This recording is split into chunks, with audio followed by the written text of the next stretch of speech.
Hello, so we're back, and today I just want to start with this. I believe that the only person that's blocking the advancement of the youth, especially in Kenya, is another youth. It's not the elderly, it's not the system. The youth are blocking the youth. And how are they doing this? One is because they are hiding their true character. Two is because pride that prevents the emergence of a cohesive force. That we can't be a cohesive force when people are prideful, when there's pride within the youth. Again, we hide knowledge from each other, and that has its consequences. So I do believe that the youth are the only people blocking the advancement of the youth, right? And I wanted to give another example. I believe that Paul Mwirigi, Babu Owino, and Jaguar, that they are a classic example of what I say, of what I'm going. The enemy of the youth lies within. And the reason why I came up with this topic today was that Paul Mwirigi had been arrested, and he had been charged with obstruction, helping a prisoner escape. And what happened was that I'll just read verbatim. Chief Jacob Michuki told the nation that the MP was with people who attempted to remove a roadblock at Gikuchwa Market along Mikinduri Maua Road. So that's what happened. And it seems that the MP was not alone. He was in the company of an East African legislative MP. And then they urged the residents, the operators of non-compliant vehicles, to return to the road despite the crackdown. So there's a crackdown on roads, on unworthy road vehicles, especially PSVs, that's public service vehicles. And here we have an MP who's urging his people who have non-compliant vehicles to go on the road without complying. So they arrested him, and it seems that he helped a prisoner escape, because one of the charges is that he helped a prisoner escape. So I just wanted to give these ones, as that was why I came up with this topic. And I wanted to start with hiding one's true character as an example of how the youth are blocking the advancement of other youths. Now, hiding your character and then revealing it later on, what it does is that it makes it harder for the youth who are behind you to get ahead in life. How does it do that? It does that because people will now be more skeptical of the youth and electing them to office. I want to give an example of how Paul Mwirigi hid his character. Now, we all know that he's a humble guy. His father died in 2014, and his father was a security company driver. His mother was a peasant farmer in Meru, and that's how she was able to bring up a family, but just being a farmer, being alone without the dad. So when Mwirigi now, he became a sand mixer. He used to work at a construction site in Meru, and he also worked as a firewood hawker, collecting firewood and then selling it to people. And he would earn between 200 and 350 bob a day. Now, what's more humbling than that? Collecting firewood or being a sand mixer at a construction company? And then also growing up without a father and having only your mother as the person who can cater for you. What's more humbling than that? So anyway, when he campaigned on a bike. He campaigned based on he used his hat to campaign when he was talking to the people. And eventually what happened was that he won. And when he wanted to go to parliament for the inauguration, here it says that he had to stay with his sister. She was staying in a one-roomed house in Pines. So he had to go there and stay with her as he waited for the formal processes for the swearing in to take place. So that's Paul Mwirigi, and you can see that he's humble. And then we have the idea that people from a humble background, they have this kind of attitude towards others, that they never forget where they came from. And that is what he told us, because he said, this is May 2018, that he's here not to amass public wealth but to work for the people. That he says that unlike many politicians who turn away from these people, he will not turn away from them. So that's what he said. Again, that's what most people say. What happened? He turned back from his people. He did. And not just in a gruesome kind of way, because he was accused of assaulting a man. A man had led a demonstration because the road is bad. And so Mwirigi, he asked the man, why are you leading a demonstration and you haven't talked to me, right? A demonstration is because the road is bad. As an MP, you're the one who's supposed to come to talk to your people. But what did he do? He went to the man, his name was John Kikunda, and he attempted to strangle him. So that was a bit, I think that was a bit sad. But it is what it is. And I wanted now to, you have seen the transformation from humility, from a humble background, to campaigning, and now to the actual person that we see, what we call the unmasking of the person. And I want to give you an example. Before now I go to another example to explain this one. If in your family you have two sisters and one of them becomes pregnant, right? Then the family would become more watchful over the remaining sister. The parents, now the remaining daughter. And they would impose more rules on her than they would have if this other one had not become pregnant.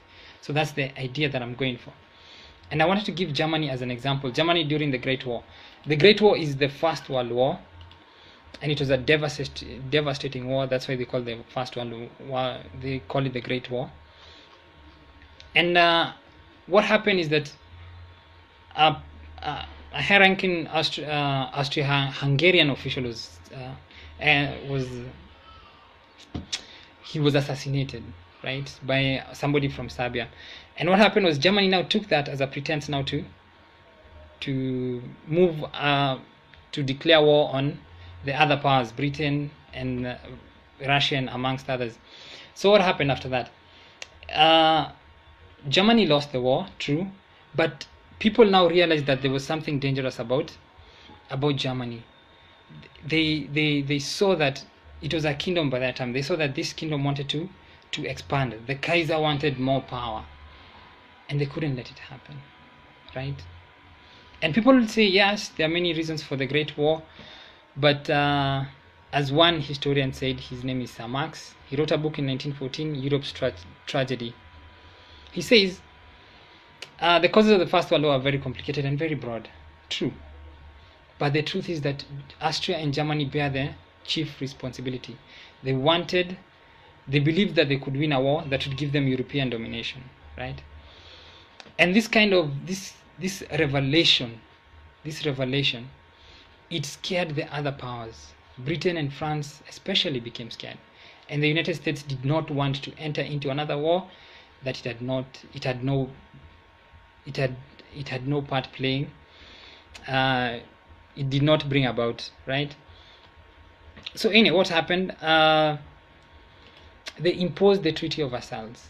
They tried to restrict Germany as much as possible. One of the ways of restricting it was to demobilize a sufficient number of soldiers, right? So that Germany did not have an army that was more than 100,000 men. And they also restricted the Air Force and other things.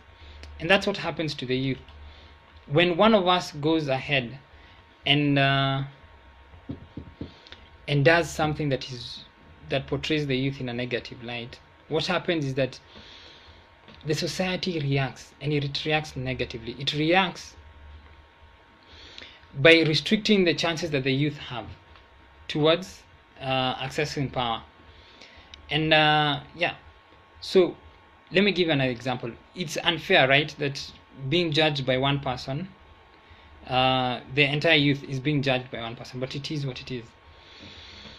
And when you think about in your home, the father can go around cheating with other women, the mother can go around gossiping about other women, but when the child breaks a cup, then things change.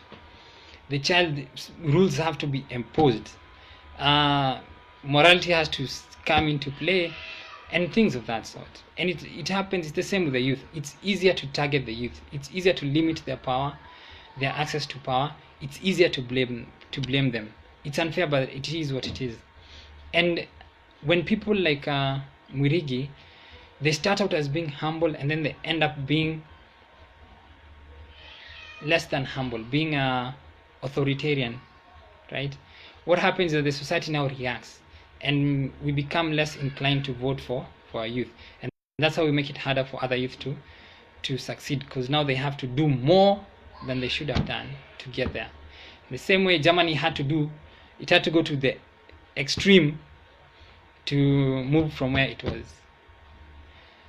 I want to move to the second point. Pride that prevents the emergence of a cohesive force among the youth. So it is hard for the youth to move forward when we cannot have a cohesive force. This cohesive force is only possible when we work together instead of working against each other. And it happens when everybody wants to be a revolutionary. Then at the end of the day, no one is a revolutionary, because revolution means that we need to work together as opposed to working against each other. And what do we see? We see that in the case of Babu Owino, we see stands in the public limelight. He always wants to be in the limelight. He always wants to articulate what he feels is important to him, as opposed to what is important to the nation. And then the worst part is that he hits at the poor while claiming to defend the same poor. And I feel that that is a bit sad. And I wanted to give specific examples of where this occurs. Now, we all know that Babu Owino was in campus for longer than usual. Let's put it at that. And his first degree was actuarial science. He did that for 4 years. And then he went and did law. And then now that degree is ongoing. So he held the position of SONU Secretary General. That's Student Organization of Nairobi University. He was the chairman, for a record of 6 years, which I think is a very, very long time. I think you'd agree it's a very long time. And this is also a prime example of somebody who's not willing to leave it to the other person, willing to be a revolutionary, because you want it to be about yourself. You want Babu Owino to be in the limelight. You want to get all the goodies that come from it. And what happens is that you suppress the revolution. When revolutionaries move forward, they bring new people on board. If you are the chairman of SONU, move to a higher level, leave another chairman to come, and that's how the youth, we grow and we move ahead as one unit. But when there's one person at the top, then we have a backlog. New youth are coming up, and then eventually we can't push ahead. And if we don't push ahead, we remain poor as we were. So I wanted to give other examples of stance. There's sometime he challenged Uhuru to a duel. He wanted to fight Uhuru in Embakasi, in Eastlands, in his constituency. So I'm thinking, why the hell would you want to do that? Present arguments for your case. Do not present threats so that you can be popular amongst your followers, or that you can go viral. Just do what you're supposed to do. And then he fought with Jaguar. I do not understand why you're fighting with your fist instead of fighting with your reason, with your words. Write something down. So those are and then here's the other part where I say that you claim to fight for the poor, but then you assault the same poor. So Babu Owino was allegedly caught fighting some attendant. It was a Fortress Plaza in Nairobi. So he was moving out of the car. The car was moving out of the parking lot. And what happened is that an attendant seemed to have eyed these people, and his entourage got out of the car. They went and they beat up this person. And it was a bit sad, because what can an attendant do against Babu Owino, who has an entourage with him, and there's only just one attendant? So again, this pride kind of shows us that they might claim to be fighting for us, but they're not really fighting for us. They're fighting for something else. And I wanted, now, think about this. In your family, right? Imagine everybody wants to be the most successful one. Everybody wants to be the most successful one. Nobody wants to be the one who number 2, number 3 in terms of monetary success or in terms of prestige. Everybody wants to be number 1. You know what happens in the end? The person who is at the top at the moment, right, would not help these others who are at the bottom as much as they should, because they fear that these others will come and overtake them. And then, let's say by some miracle, these others now pass through and overtake. Then they still be fearful that if they help these ones, they'll overtake them. And in the end, what happens is that the progress of the family, it slows down, because people are in competition with each other, because people are prideful, right? So that's why you have to kill your pride. I wanted to give an example of Napoleon Bonaparte. So there's the French Revolution happened. People don't know this, but it was very bloody afterwards. It was very bloody afterwards. It was so bloody that another revolution was necessary to end that revolution. So anyway, a bit of turmoil. Many places in France, they rose up against the first revolution, right? And some of them went to Britain for help, and I think to Spain. Yeah, so they went to those other powers for help. And those powers came to a place in France called Toulon. And there was a siege of Toulon. So the siege was ongoing. Most of the revolutionaries had killed the upper elites. Now the elites included the military generals, the people who could fight, who knew how to fight. So the people who were left were losing the war, right? They were losing the war. And the Britain and Spain and the other allies were gaining. And somebody just thought, at that time Napoleon was passing by.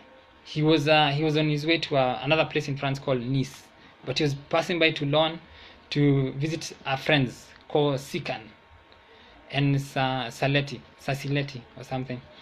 So when he was there, the person who was commanding the Toulon forces, the chief of artillery at the Toulon forces, he got injured, and so they needed somebody who would take over.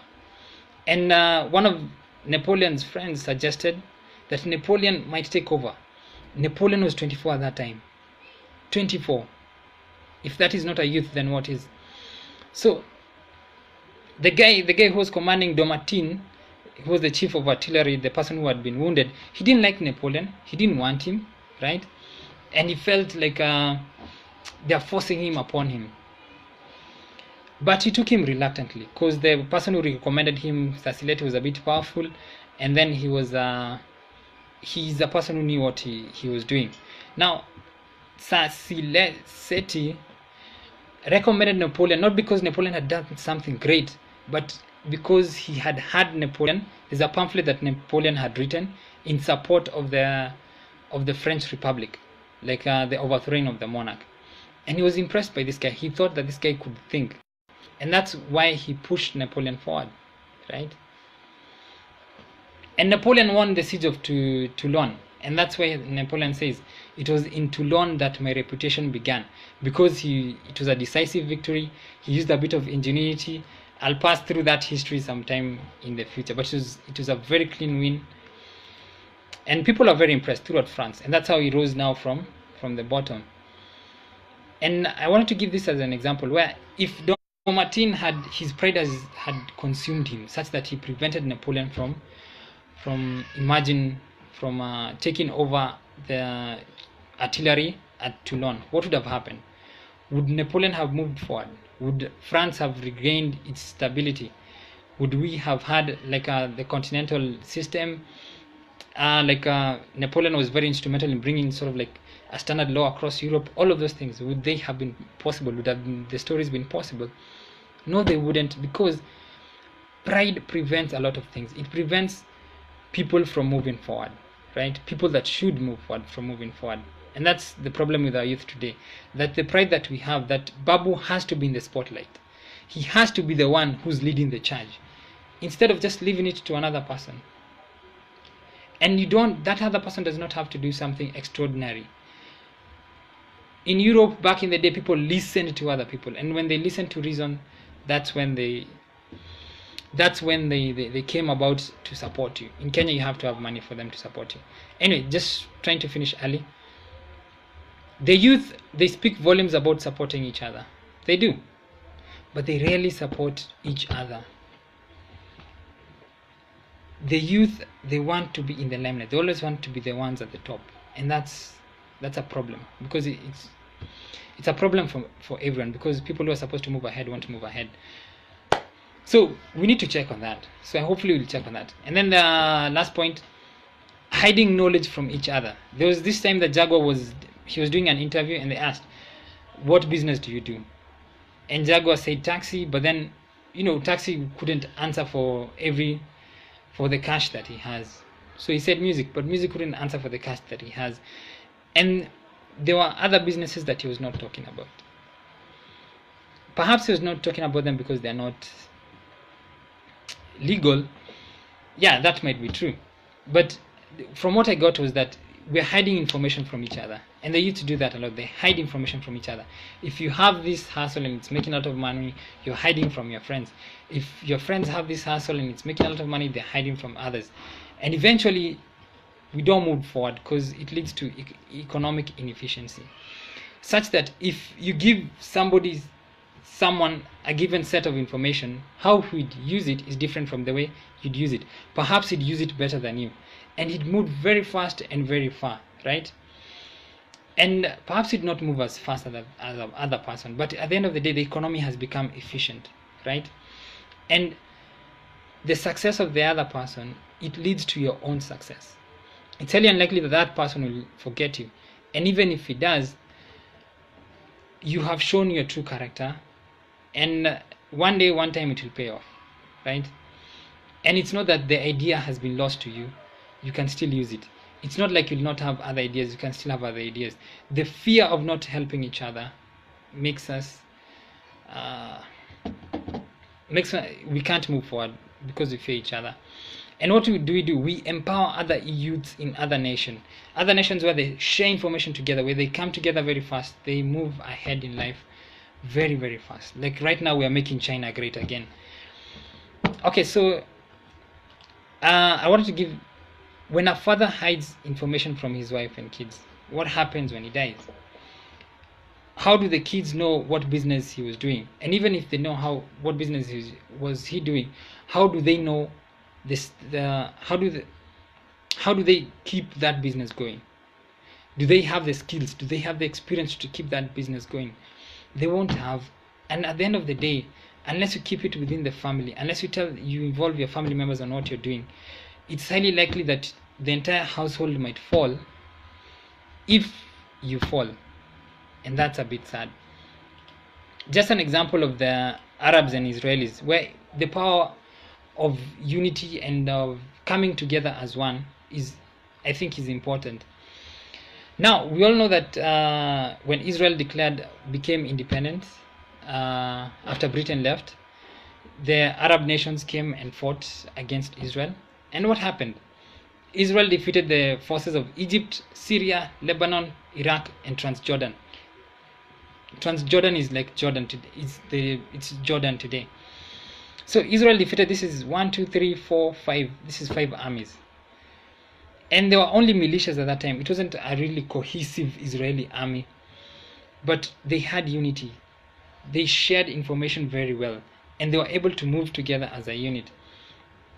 And this is what somebody said about why the Arabs lost. While Arab leaders claimed to be fighting for Palestine, they were engaged in a war of interests, in which the warring parties had different agendas and conflicting goals. And that's what happens to us. We have different agendas, we have conflicting goals, and that's why we cannot share information with each other, because we're afraid that our agenda or our goal we may not achieve them.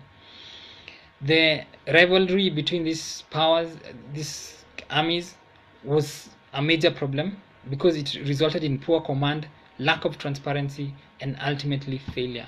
When you don't share information with each other, then we will fail. If the family members hide information from each other, they will fail because now they cannot coordinate very well. If the youth, if like in your group of friends, you guys hide information from each other, then you can't move as fast as other groups would move, and that's the problem.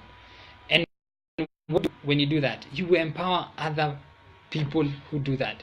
You empower other nations, because now they'll be able to move against you. Never forget that we're in a competitive world, and if we don't move as we should, then others will take over. So anyway, that's the end of my points today.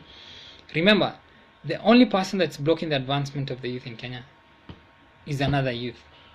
That is my opinion. There are too many of us for any other force to hold against us. They cannot hold. We can power through them, right? But we cannot do that with a divided house. And Paul Mwirigi, Babu Owino, and Jaguar, they are dividing the house. Why? Because they are hiding one's true character. They have a lot of pride within themselves, preventing the emergence of a cohesive force, and they hide information from us. We need to know what is happening within the government. We need to know how we can make money. How did they make money? Why not tell us? Perhaps we can make money the same way. Anyway, it's difficult for the youth to rise when one of us goes and and ruins the reputation of the youth, right? Because it's easier now to put down the youth. The powers that be, it's easier for them to put down the youth and then use one youth as an example to do that. Youth, they speak about helping each other, but they really rarely help each other. Everybody wants to be in the limelight, and so when that happens, then we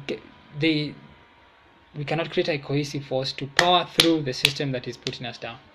And then when we do not share information with each other, when we do not coordinate well with each other, when we do not communicate with each other, the other youths from other nations will win. And that is why we have Chinese coming to Kenya. That is why America has an Africa command force, military force. We do not have such a command force in America. So, and that's why we receive European aid. They don't receive African aid. So anyway, what do? We can start from the bottom. If we coordinate with each other, if we are honest with each other, we can look at ourselves and then change. Let us not hide our true character. Let us perfect our characters instead. Let us not hide information from each other. Let us share with each other. Let not fear separate us, right? But let us, the desire to move ahead, let that unite us. And then we can separate the wheat from the chaff. After we see all of this, if you see somebody who's hiding his true character, he's not a revolutionary, set him aside. If you see somebody who's prideful, set him aside, because he's not a revolutionary. If you see someone who's not telling the entire truth that should be told, set him aside, because he's not a revolutionary, right? Because revolutionaries, they have one consistent character, and that is revolution. They do not have pride.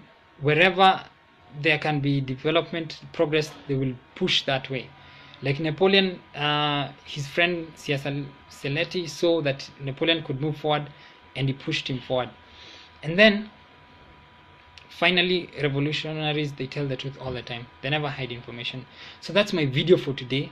I hope that I will see you tomorrow. Thank you for watching. Give me topics. Bye bye.